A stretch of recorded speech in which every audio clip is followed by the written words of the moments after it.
संविधान की चौथी अनुसूची क्या कहती है? तो संविधान की चौथी अनुसूची में राज्यों और संघ शासित क्षेत्रों को आवंटित राज्यसभा की सीटों की संख्या दी गई है। किस राज्य की कितनी राज्यसभा सीट है, किस संघ शासित क्षेत्र की कितनी राज्यसभा सीट है, इसकी पूरी लिस्ट चौथी अनुसूची में दी गई है। और इससे संबंधित जो अनुच्छेद है, अनुच्छेद 4 और अनुच्छेद 80। अनुच्छेद 4 भाग 1 हम लोग कर चुके हैं, आपको अनुच्छेद 2 और अनुच्छेद 3 याद होगा। अनुच्छेद 4 में कहा गया है कि संसद विधि द्वारा नए राज्यों के प्रवेश या वर्तमान राज्यों से नए राज्यों का जब निर्माण करेगी तो उसका उल्लेख पहली अनुसूची और चौथी अनुसूची में करना होगा। ठीक, वैसे ही अनुच्छेद 80 क्या कहता है कि वो राज्यसभा की संरचना बताता है कि राज्यसभा की कितनी सीटें होंगी, कितनी राष्ट्रपति द्वारा मनोनीत होंगी, कितनी निर्वाचित सीटें होंगी। तो वो सारी बातें अनुच्छेद 80 बताता है। राज्यसभा के सदस्यों के निर्वाचन की प्रक्रिया भी बताता है कि वह समानुपातिक प्रतिनिधित्व के आधार पर एकल संक्रमणीय मत द्वारा वो सदस्य निर्वाचित किए जाएंगे और वह अप्रत्यक्ष निर्वाचन होता है, जनता सीधे उसमें वोटिंग में भाग नहीं लेती है। तो चौथी अनुसूची में जो बातें कही जा रही हैं, चौथी अनुसूची इसमें कहा गया कि जो 4th शेड्यूल है उसमें कहा गया कि राज्यों, इसमें दिया क्या गया है, राज्यों और संघ शासित क्षेत्रों को आवंटित राज्यसभा की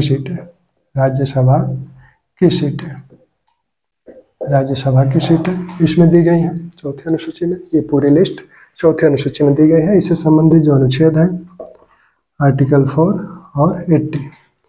4 में क्या कहा गया कि अनुच्छेद 2 और 3 के माध्यम से संसद विधि द्वारा किसी नए राज्य का संघ में प्रवेश करेगी या वर्तमान राज्यों में से किसी राज्य का निर्माण करेगी तो उसका उल्लेख अनुच्छेद 1 और अनुसूची 1 और अनुसूची 4 में 4th शेड्यूल में भी करना होगा। ऐसी राज्यसभा की संरचना बताता है, राज्यसभा की संरचना बताता है और इसमें कहता है कि राज्यसभा की सीटें कितनी होंगी, उसमें कितनी निर्वाचित होंगी और कितनी मनोनीत की जाएंगी। तो इसमें कहा गया कि कुल 250 सीटें होंगी, जिसमें से 238 निर्वाचित होंगे और 12 राष्ट्रपति द्वारा मनोनीत किए जाएंगे। साहित्य, विज्ञान, कला और समाज सेवा 4 फील्ड के लोगों को राज्यसभा के लिए मनोनीत करते हैं राष्ट्रपति। साहित्य, विज्ञान, कला और समाज सेवा, ठीक। उसमें जब राज्यपाल विधान परिषद के सदस्यों को मनोनीत करते हैं तो उसमें सहकारिता का एक क्षेत्र और जुड़ जाता है। तो हम लोग जब राष्ट्रपति और राज्यपाल की तुलना करेंगे तो उसमें वो देखेंगे वर्तमान सीटें कितनी हैं। वर्तमान संख्या है 245, ये तो अधिकतम संख्या है 250, वर्तमान 245, इसमें से 233 निर्वाचित होते हैं और 12 ये मनोनीत होते हैं। तो ये वर्तमान संख्या है, ठीक। 233 अब 233 जो निर्वाचित हो रहे हैं इसमें से राज्यों को जो आवंटित है और जो संघ शासित क्षेत्रों को आवंटित है, संघ शासित क्षेत्रों को, तो 8 सीटें इसमें संघ शासित क्षेत्रों को आवंटित की गई हैं। 4 जम्मू कश्मीर की हैं, 3 दिल्ली की है और 1 पांडिचेरी की है। तो 8 सीट 233 में से 8 संघ शासित क्षेत्रों के लिए आवंटित की गई है। 233 में से 8 घटा दीजिए, जितनी बचेगी वो आपकी राज्यों की होगी। 225 राज्यों को सीटें आवंटित की गई हैं, ठीक। तो 225 और 8 जो संघ शासित क्षेत्र की हैं, ये किस राज्य को कितनी आवंटित है उसको हम लोग देख लें और फिर ये देखा जाए कि प्रश्न पूछे जाते हैं इस अनुसूची से और उसकी प्रकृति क्या होती है।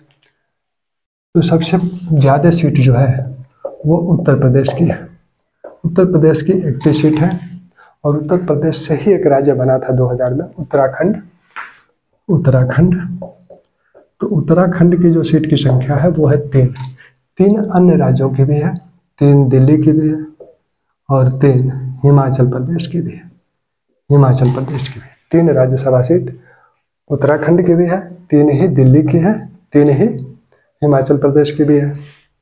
दूसरी जो सबसे बड़ी संख्या है जिस राज्य की वो है महाराष्ट्र, इसकी सीट की संख्या 19। फिर तमिलनाडु की सीट की संख्या 18, ठीक। इसके बाद हम लोग आ जाए बिहार की सीट की संख्या 16 और 16 ही पश्चिम बंगाल की भी है। 16 ही सीटें पश्चिम बंगाल में भी राज्यसभा की हैं। बिहार से जो राज्य एक बना था झारखंड 2000 में ही एक झारखंड राज्य बना, इसकी सीटों की संख्या है 6। मध्य प्रदेश की सीटों की संख्या 11 और 11 सीटें गुजरात की भी हैं और 11 ही सीटें किसकी हैं? आंध्र प्रदेश की भी। तो आंध्र प्रदेश में राज्यसभा की सीटें 11, गुजरात में भी राज्यसभा की सीटें 11 और मध्य प्रदेश में भी राज्यसभा की सीटें 11।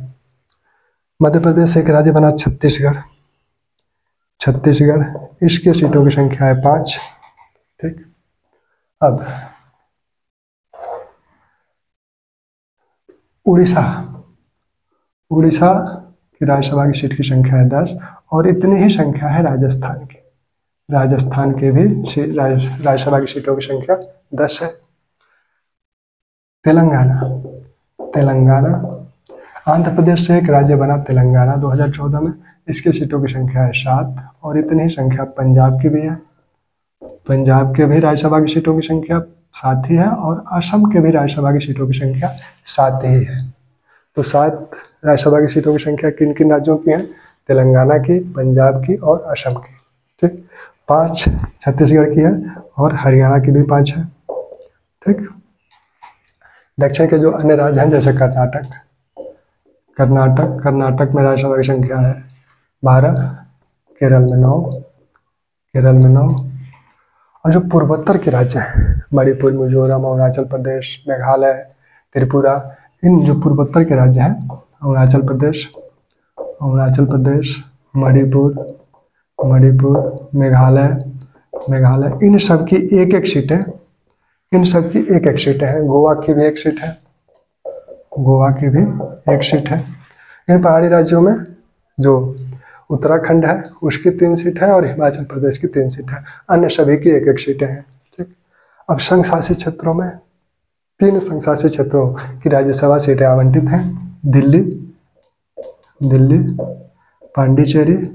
पांडिचेरी और जम्मू कश्मीर। दिल्ली की 3 हम लोगों ने देखा है, पांडिचेरी की 1 और जम्मू कश्मीर की 4। ये कुल 8 सीटें संघ शासित प्रदेशों को आवंटित है। सिर्फ 3 ही संघ शासित प्रदेशों की राज्यसभा सीटें हैं। अन्य जो संघ शासित प्रदेश हैं उनकी जनसंख्या बहुत कम है, इसलिए उन्हें कोई सीट आवंटित नहीं की गई है। भारत में ये जो राज्यसभा की सीटें आवंटित की गई हैं राज्यों को, इसका आधार जनसंख्या है। जिस राज्य की जितनी अधिक जनसंख्या है उस राज्य की उतनी अधिक राज्यसभा सीटें हैं। अब हम लोगों ने सभी राज्यों और संघ शासित क्षेत्रों के राज्यसभा की सीटों की संख्या को देख लिया। बहुत आसानी से याद हो जाने वाली चीजें हैं। जो उत्तर प्रदेश सबसे ज्यादा 31 और इससे जो राज्य बना उत्तराखंड उसकी 3, दिल्ली की 3 और हिमाचल प्रदेश की भी 3। फिर 16 पश्चिम बंगाल की भी 16 है और बिहार की भी 16 है। दूसरे नंबर का जो राज्य है वो महाराष्ट्र है जिसमें 19 सीट है और तमिलनाडु तीसरे नंबर का है जिसमें 18 सीटें हैं। उसके बाद बिहार और बंगाल है जिसकी 16-16 सीटें हैं। बिहार से जो एक राज्य बना झारखंड उसकी 6 सीटें हैं। मध्य प्रदेश की 11 सीट है, गुजरात की भी 11 है, आंध्र प्रदेश की भी 11 है और मध्य प्रदेश से जो एक राज्य बना था जिसको छत्तीसगढ़ कहा जाता है उसकी 5 सीटें हैं और 5 सीट हरियाणा की भी है। उधर चले तो उड़ीसा की 10 सीट है, इधर राजस्थान की भी 10 सीट है। ठीक, 7 सीटें किसकी हैं? तेलंगाना की 7 है, पंजाब की 7 है, असम की 7 है। ठीक, तो ये बहुत ही आसानी से याद हो जाएगा। अब इससे प्रश्न कैसे पूछे जाते हैं? एक तो सीधे प्रश्न पूछ लिया जाता है कि जैसे उत्तर प्रदेश की राज्यसभा की सीटों की संख्या कितनी है, तो वो तो सीधा प्रश्न हो गया 31 है। ठीक, एक तो सीधा जैसे असम का पूछ लिया गया, असम की राज्यसभा की सीटों की संख्या कितनी है? ठीक, 7। दूसरा जो प्रश्न पूछा जाता है वो ये पूछा जाता है, मान लीजिए उत्तर प्रदेश की राज्यसभा की सीटों की संख्या 31 है। ये कहा जाता है, नीचे विकल्प दिया जाता है कि निम्न में से किन किन राज्यों के राज्यसभा की सीटों का योग उत्तर प्रदेश की राज्यसभा की सीट के बराबर होगा। निम्नलिखित राज्यों में से किन किन राज्यों के राज्यसभा की सीटों का योग उत्तर प्रदेश की राज्यसभा की सीटों के बराबर होगा। तो मान लीजिए यहाँ अगर मध्य प्रदेश दिया गया है तो मध्य प्रदेश की 11 सीट है, बिहार दिया गया है तो बिहार की कितनी 16 सीटें हैं। ये दोनों कितनी हो गई? 27 हो गई। हमें कितने 4 की और आवश्यकता है। मान लीजिए एक विकल्प जम्मू कश्मीर दिया गया है तो उसकी 4 सीटें हैं, इसको 4 को हम जोड़ दें 31 सीटें, यानी मध्य प्रदेश, बिहार, जम्मू कश्मीर के राज्यसभा सीटों की संख्या का योग उत्तर प्रदेश की राज्यसभा सीट की संख्या के बराबर होगा। तो इस तरह के भी प्रश्न पूछे जाते हैं। ठीक, तो इसको आसानी से आप याद कर लेंगे।